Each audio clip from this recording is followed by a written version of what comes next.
Hello mga karusi moto no. Mga karusi moto no. Dito rin sa may San Carlos Rusi branch no, sa likuran ko.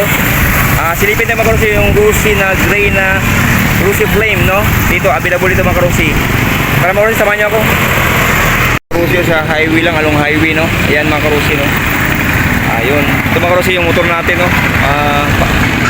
Yan yung ginagamit sa pag-deliver. Ito mga karusi yung dito, Rusi branch no. Dito lang siya sa may Ruas Boulevard na. Siya naka ano.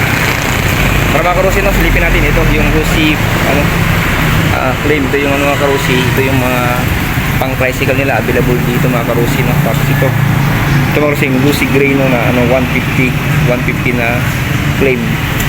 Ayan mga karusi oh. Ayan. Available dito mga karusi sa may San Carlos no.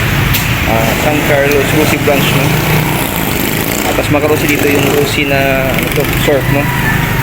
Tsaka mga karusi yung 150 na flash no. Kaya naman karusi 150 ano yun X. Ito naman ito yung dati no, 150 na flash. Tapos mga karusi may color black din. Ayan.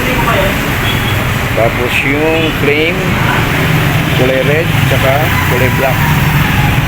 Ayan mga karusi no. Ayan. Ito mo sa may Rusi San Carlos branch no. Dito. Ano rin si Sir Lloyd no. Shout out Sir Lloyd. Kaya. Yan Sir Lloyd no. Punta lang kayo sa kanya kung gusto niyo pumunta rito no. Hanapin niyo lang siya si Sir Lloyd no. Andyan siya. Hanapin niyo lang. Yan. Kasi yun mga karusi moto no. Available dito sa may Rusi San Carlos City Pangasinan branch no. Dito mga karusi no. Pasyal mga karusi kung gusto niyo ipinakita ko niya yung location. Kaya pag kailangan nyo ng motor na abot kaya no, dito lang sa Rusi San Carlos branch no, pasya lang kayo dito. Okay mga karusi no, Rusi moto no, salamat sa sunod. Let's play safe, burn more power, keep safe. Sana sa puti kayo malangay ng bawi mga karusi moto.